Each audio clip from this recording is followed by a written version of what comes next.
Hello, everybody, and welcome to the Radical Candor podcast. I'm Jason Rosoff. I'm Amy Sandler. Today we're going to be tackling a situation many managers will recognize, which is what do you do when your one-on-ones with your team turn into venting sessions and your ideas are met with resistance and maybe even defiance? So I wanted to share with you a question that we stumbled across on Reddit. Quote, some direct reports have nothing to say during one-on-ones. All they do is vent about the leadership above me. I've been in this role for 1.5 years. I've offered all kinds of support, Gallup style, everything, but they're defiant to every idea I propose. One person even got fired after turning against my supervisor. What else can I do?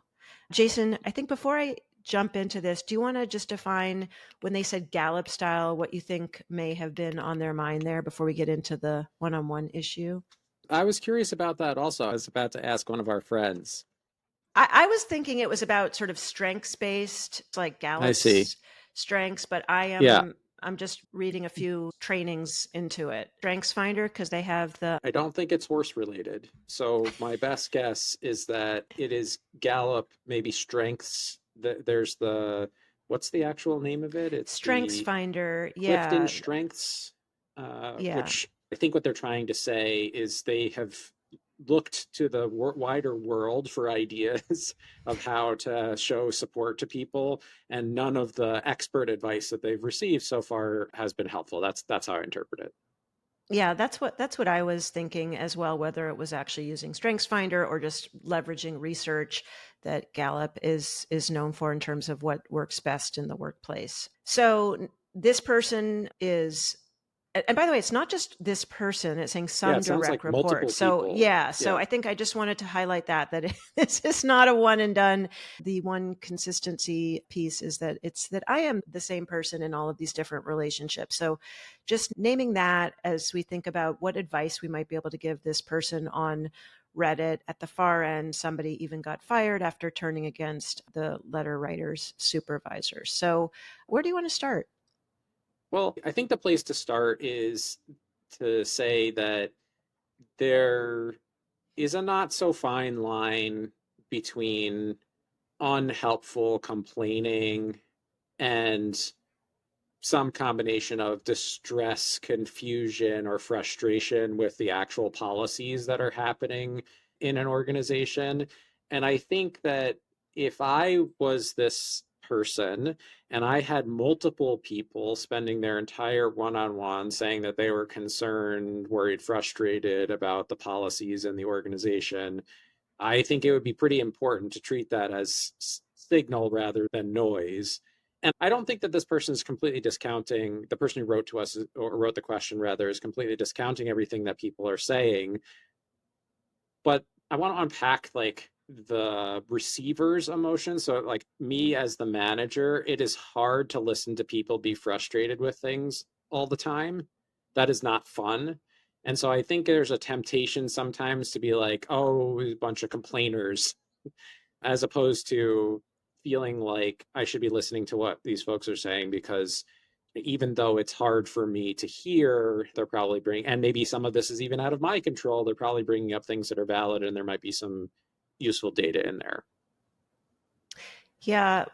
As you were talking, I was thinking about, we did a podcast about kind of managing in the middle, where you've got to deal with just, sort of potentially implementing decisions or policies that you may not agree with, but you're in that role, and then having these direct reports. And so just naming that this is somebody who's definitely kind of in the middle of things, that Yep. they've got a leader, they've got direct reports, I'm feeling some kind of powerlessness there in Mm-hmm. terms of how they've been there for 1.5 years. They clearly want to offer support. They said they've offered all kinds of support, but they're defiant to every idea that I propose. So your first kind of note was this idea that this is a signal, it's information, that people don't feel heard. And one of the things that we often talk about is how, what do you think venting signals as just sort of a warning sign, whether for me as the manager, my own relationship building or broader about the process? I guess I'm wondering what would be Mhm. your next step of like how would you learn more about what your direct reports are trying to tell you? Well, I think this is the classic spot where listening skills become pretty important. I would put a real strong emphasis on being able to articulate what it is that you're hearing in these conversations. Your hypothesis is right, which is that venting is often the result of people feeling dismissed or not heard. It comes out as frustration because they feel like, hey, I tried to say the thing, but no one's really listening to me. I kind of feel like all that's left is to complain about it. I've exhausted my other options. But demonstrating that you really hear the person is quite valuable, because one of the things that I know from having been in a situation not entirely dissimilar from what the writer is describing is that sometimes when you become deeply frustrated with a situation, you start nitpicking, you look for the faults in everything. The signal is noisy and you have to weed through it. My goal would be to say, what I'm hearing from you is that this, and this are really frustrating and really important. I would say, can you help me understand the priority? If we could address one of these things, which of these things would you want to address first? What's the most pressing for you? My guess is that not everything inside of that vent is equally important. And in terms of the radical candor approach with asking for feedback, that would mean what am I doing that's contributing to the venting or to the frustration? So it sounded like you're trying to help them prioritize. How important is it that you, as the manager, start building that trust by starting first by soliciting feedback about what you might be doing that's causing the venting? Yeah, I think before I think in my mind that is a helpful thing to do once you feel like once you feel like you understand what it is that they're saying. Because what I would be trying to do is ask a more specific question, which is, so let's say, one of the major issues is, just make something up, but like shift allocation or something like that. Like people, this is a thing that people are often frustrated with, which is like, why am I always on the dinner shift? I want to be on the lunch shift. It has real consequences for like picking up kids from school and whatever. There can be real frustration there. And if the person is coming to me and saying, shift allocation feels unfair and I don't have all the right equipment and like it's hard because like one of our vendors isn't responding to us all the time, and yesterday, Dave moved my food in the refrigerator during lunchtime. You know what I'm saying? The frustration builds up and you're like, like, what's the thing that's like affecting you most? And because maybe I have influence over shift allocation even if I don't have the actual decision making power. Maybe the decision doesn't lie with me, but I can influence it. That's when I would solicit feedback to say, like, what could I do to better, one, understand your needs for shift allocation, and two, better advocate for you? Like, do you in what way do you feel like I'm not delivering for you as your manager when it comes to getting you the shifts that you need? Because I found that I think if you ask the general question when someone's already sort of like far down the path of being frustrated with everything, you're probably still going to get noise back. Gotcha. They'll probably tell you the most recent thing that pissed them off as opposed to the thing that really matters to them. So if I hear you, just to kind of make sure that I'm getting a clear signal, Yeah. is if somebody's venting and there's a lot going on, even before I might ask for feedback about what I could do better, I want to actually make sure that I understand specifically what the issue is so I can ask a better question. Yes, because I like, my worry would be if I ask someone like that general question, that I'm either, it might come off as insincere, or it might, like, I feel like I would be worried that I'd be adding to the problem. Now, that might not be true for everybody. Like, Kim likes to say that the best time to ask somebody for feedback is when they're annoyed. But I think sometimes when we're really activated, our brain suffers more than average from recency bias. And we tend to sort of spit out the thing that is most on our mind right at that moment, as opposed to what's really important to us.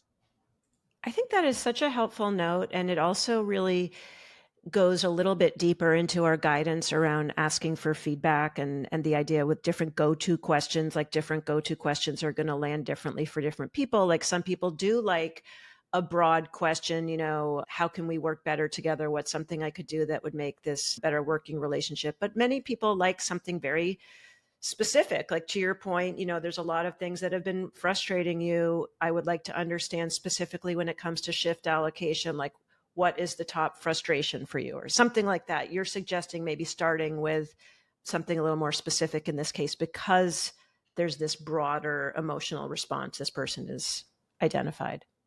Correct, because I think the way out of this level of frustration is taking small positive steps to try to resolve things, like figuring out what is within one's scope of control to address, because there may be nothing to be done about some of these issues. It may be impossible for the two people sitting in this one-on-one conversation to address the reason why they don't have all the equipment that they would like to have for that particular job because of budget issues. There's no flexibility. There's just no money in the budget to buy another tool that they would most like to be working with.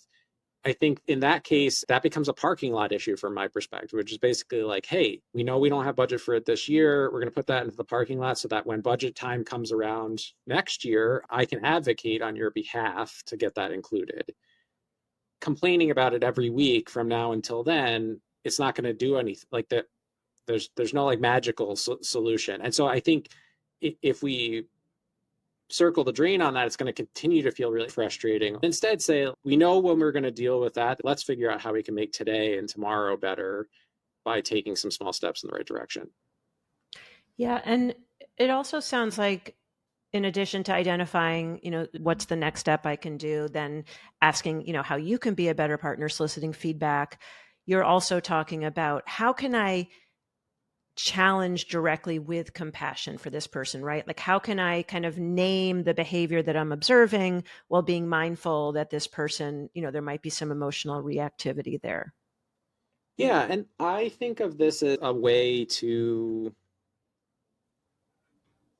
it's not so much about challenging them. I mean, if we think about the way that I tend to think about venting is it's like a heart and a head problem, right? You're like in your feelings or you're over analyzing or over intellectualizing. And the solution is to get the hands involved, to do something different than you're doing today. And I think that if it's going to be possible to work together, you have to find some way to make progress, right? You can't just be stuck. And so going back to the way the original question was written, like someone actually got on his team got fired for undermining his supervisor. And I don't want to say that the supervisor was wrong for firing that person. I don't want to say that the person was wrong for venting about it. Like, I don't know enough about what actually transpired. But what I will say is that at some point, you have to challenge the notion that simply complaining about things in a one on one is an answer to a problem. The notion has to be like we have to either find some way to live with what's going on or change it. And here are the things that we can change, and here are the things that we have to decide to live with. Or maybe I can help you find another job someplace else in the company, outside the company. If you really can't live with this and we can't change it, I don't want us to, both make each other miserable essentially indefinitely. I don't think that that's if the person's still doing good work, I don't think it's a reason to fire them. Someone being unhappy doesn't seem like a reason to fire them. It seems like a reason to either find a way to change the conditions of the job to make it easier for them to be happy or to help them find another job. It's interesting because as you're talking, I was thinking about some meditation advice that I've heard kind of over Mm. the years, which is that if you think about sometimes in a meditation, it's like you're really trying to just constantly go back to the breath and not let your mind wander. And that can almost cause some, then the thoughts keep coming in. Versus if it's like there's this horse and it can run free and let it sort of just run free and run itself out. And so the Mm. equivalent in my mind was almost like, what if we say, okay, we've got a 30-minute one-on-one. I know there's a lot of stuff that's been really frustrating. about what's happening at the office right now. And there's so much that's out of our control. So I want to use our time to really focus on what's in our control. But let me give you, a couple of minutes to just Let the horse talk run to me free. about, like, let that horse run free. Just Yeah. like almost like manage the Back to the venting in the way gallop the person support. feels. Yeah. Yeah. Oh, it was the gallop. Jason, can we just end it there? That was a perfect callback. But what do you think about that, of just like giving that person sort of the space to feel heard, while naming, like, this is not like, we are in a business where we need to get stuff done. Yeah, I'm all for it. To me, what I would far rather managing my own emotion, like listening to someone be upset, like, and having them tell me what they honestly think. I think that's a much better state to be in than to be in the state of like, there's a bunch of unsaid things causing a bunch of problems for people. And so I do think you need to create some space. And I don't know where the line is, but at some point, like, you know, two Is it things. like One, 23 minutes of real yeah, conversation yeah. and 3 minutes of venting? You know what I'm saying? Like, Yeah. how long can this go on? There's a judgment call to be made there.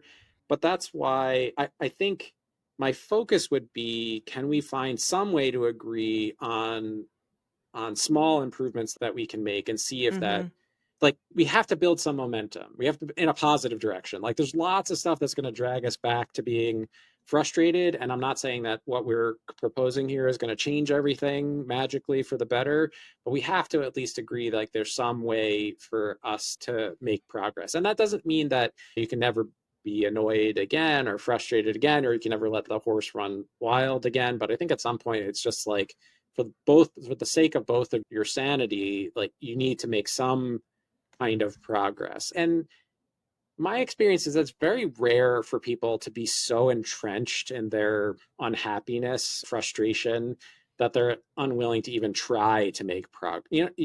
Yeah. Like that. And That also, seems it's not quite just rare to one me. person. This is multiple people. So, is this what's happening culturally in some way, perhaps, where people don't necessarily feel empowered to make those changes?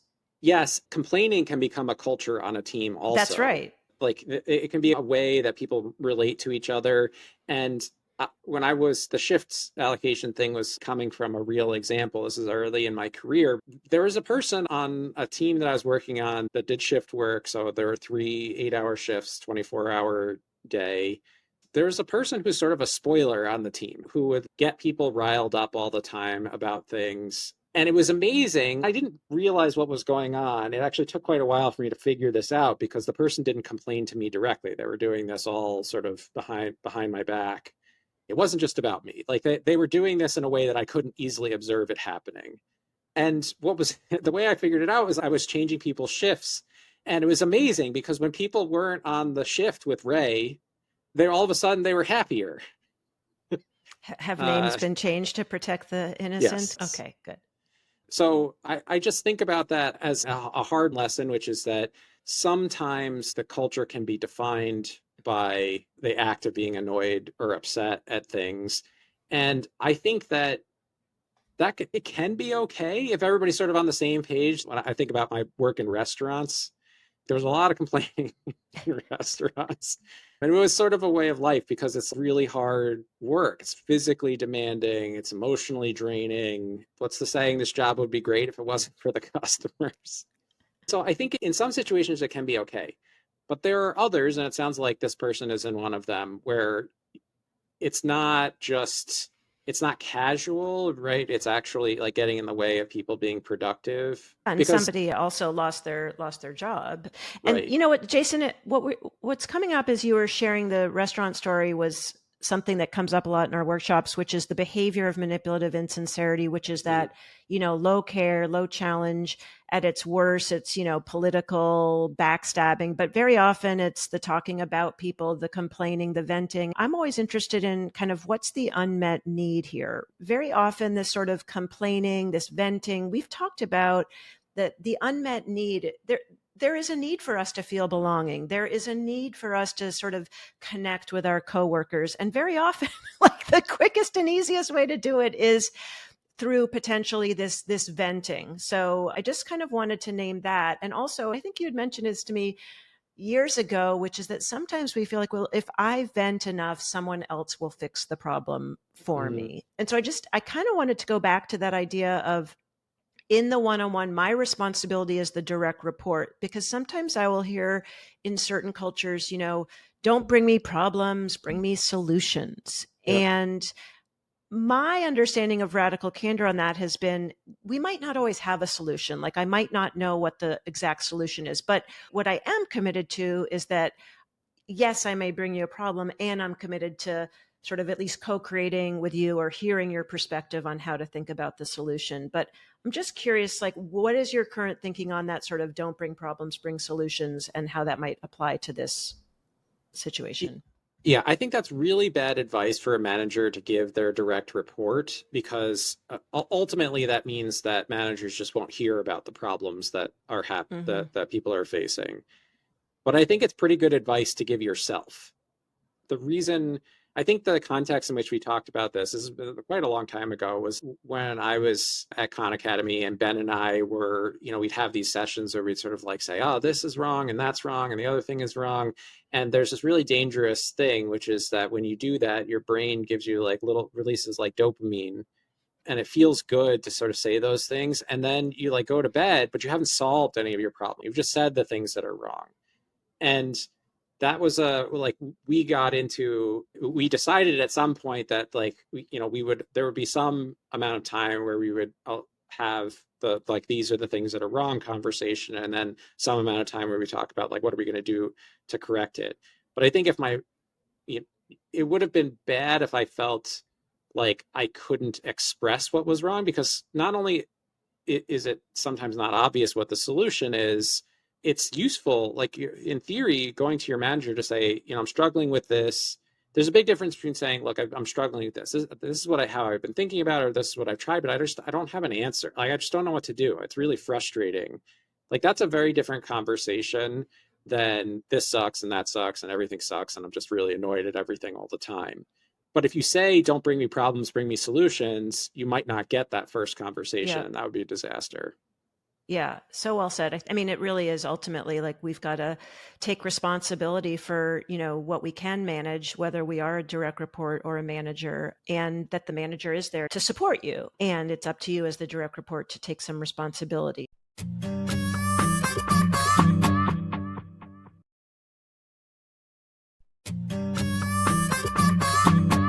So before we wrap, we always like to do some role plays. Jason, are you up Sure. for doing a quick one? Okay. So I will have you be the manager. I'm going to be the Okay. direct report. I think we always like to call me Alex in these. I want to keep the conversation open and collaborative. That's the goal, at least I'm going to instruct you as the manager, and so that my perspective as Alex has a valued perspective. So the scenario, here I am shooting down every suggestion you make during our one-on-one. Over to you. Okay. Hey, Alex, I appreciate you chatting with me today. We've been talking about this for a little while now, and I've started to notice what seems like a pattern to me where I suggest ideas or approaches, and you find fault or problems with each of those things. So whatever I bring up, you sort of shoot down, and I want to understand that better because it feels like I'm missing something here. Like to me, it feels like I am not either I'm suggesting things. I don't think that all my ideas are actually bad. I suspect that what's happening is I'm not really solving your problem. So, can you help me understand better what isn't working about the way I'm proposing these solutions to you? Yeah, thank you. Well, look, you've been here a year and a half. I've been here 15 years, 10 years in this role. And first of all, a really good friend of mine got fired for, what I thought was really legitimate feedback. And I just think Mm-hmm. that your ideas, like they're all well and good, maybe it's what you learned in business school, but that's just not how this works here. Like that's just not the reality. Yeah, I hear you, and I'm really sorry that things wound up the way they did with Sam. I know that you two were close, and I appreciate how frustrated you are with how things have been happening here to date. Is there anything specific? Like I hear you saying that my suggestions just won't fit with the way that we do things. Is there anything more specific that you can give me about why my suggestions won't work so that I can learn how to maybe craft better solutions? Yeah, I just feel like a new person comes in, they try something, it just never works. So I just feel like nothing ever changes here, no matter what we do. Yeah. I've been here a year and a half, and I agree that things change slowly, but I do notice that some things change. I'm wondering, even though I can't fix everything, if there's a way for us to focus on some small improvements that we could make together to try to improve the situation for you and for me, because ultimately I'm going to be a lot happier, and I think you're going to be a lot happier if we can fix at least some of the things that have been frustrating you. Yeah.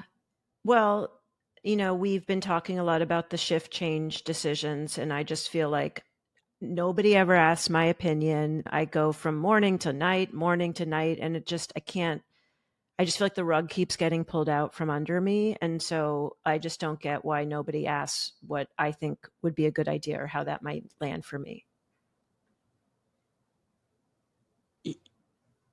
Yeah, I really do appreciate how logistically difficult the change of shift thing has been for you.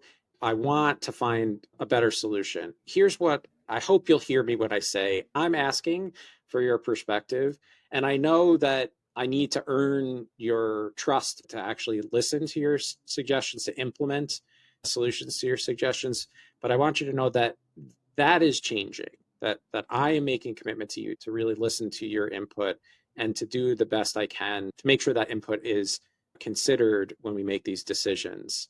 And, I'm all ears. Like if you have a specific idea for how we could rearrange things on the night shift or the day shift to make it easier for you and for others involved, like I want to hear about it. Alex has some baggage. Look, Alex has been here a while, and you're not going to earn Alex's trust because I feel like where I was like getting into Alex's head a little, and I was Yeah. like, I've told 10 other managers about this shift. Like I don't have the energy now. I feel really burnt out. Like I'm going to tell you this is why we should do it at 8 a.m. and you're going to just make a decision and not include me. So I'm done. Yeah. I have worked with people like that who have been serially disappointed by their managers. And I will say that like there is light at the end of that tunnel. Like it is possible to win people. Not everybody can be won back, but I think it is possible to win folks like that back by being consistent and delivering on your commitments. It doesn't mean, and I think one of the mistakes that people make is when they have someone's really frustrated, they're like, I'm going to fix that. I'm going to make everything Yeah. better. They Chocolate milk in the overcommit. lunchroom for Yeah, everyone. they overcommit and then underdeliver, and then the person is just convinced that the pattern is repeating itself. So I what think would this, be like a realistic like next step that would be like if I said I can't do these evening shifts, I have to do the morning shifts, and you knew that you weren't going to be able to get me the morning shift, like how would you thread that needle to try to be candid with me, but also that you've heard what I had to say? I, I think what I would say is like part of the job is doing some evening shifts. I can't make it so that there's no night shift work in this job. That's not possible. But one thing that might be possible is for us to talk about the night shifts that you're going to get. How can we work around family commitments or other things that you have going on when it is practically interfering with your life? I'd like to know about that so that I can try to schedule around those things. But I'm not going to promise to take them completely off the table because it's just not feasible. Want to get into our tips? Let's do it. All right. All right. So here is our radical candor checklist tips you can use to put radical candor into practice right away. Tip number one, acknowledge frustration and ask what is in our control? What is in your control, person who is feeling frustrated? It's important to be clear that there is at least the possibility of change, but to very give voice to the fact that the person is really frustrated. So you might say something like, hey, I hear you're frustrated, I want to support you. At the same time, I want us to focus on what's within our control and how can we tackle that together. Tip number 2, explore resistance. So ask curious questions when people push back. So for example, I've noticed some pushback to the ideas I've shared with you. Can you help me understand what's not working for you? Get more specific. Very often when there's strong emotions like venting, frustration, we want to help this person get more specific with us so that we can then together co-create more simple next steps.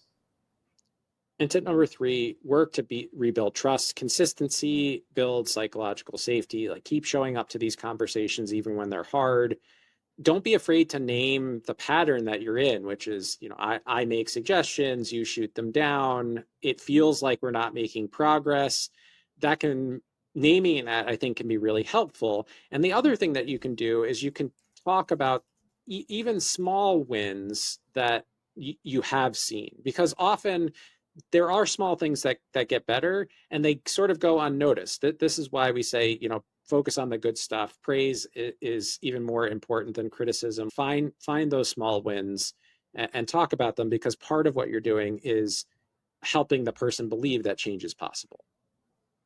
Yeah, building on that, I'll add tip 4, Jason, even in how you were languaging the rebuilding of trust, you were using that we're in this together. I've got your back. I know that you've been frustrated by previous managers, previous experience, but I am with you on this. And I think also it's a really great note on specific and sincere praise, even acknowledging in the one-on-one when that person gives you any nugget of specificity. Yeah, right. That is where if that's where you have to start, because it's all been sort of vague and venting, that seems like a great place to really acknowledge. I love that. All right. Well, head on over to radicalcandor.com/podcast. You can get the show notes for this episode. You can now watch our podcast on YouTube and Spotify. Praise in public, criticize in private. If you like what you see and hear, we hope you do. Rate and review us wherever you're listening or you're watching. Please do share the episode. If you've got feedback for us, a question for a future episode, we love getting feedback. We love getting questions. We can feature them just like we did here. Go ahead, email us, podcast@radicalcandor.com. Wishing the Reddit manager good fortune with this challenge. And for all of us who might get a little frustrated from time to time, let your horse run free and take responsibility for yourself as well. We can do both things. Bye for now. Take care. The Radical Candor podcast is based on the book Radical Candor, Be a Kick-Ass Boss Without Losing Your Humanity by Kim Scott. Episodes are written and produced by Brandy Neal, with script editing by me, Amy Sandler. The show features Radical Candor co-founders Kim Scott and Jason Rosoff and is hosted by me, still Amy Sandler. Nick Carissimi is our audio engineer. The Radical Candor podcast theme music was composed by Cliff Goldmacher. Follow us on LinkedIn, Radical Candor the company, and visit us at radicalcandor.com.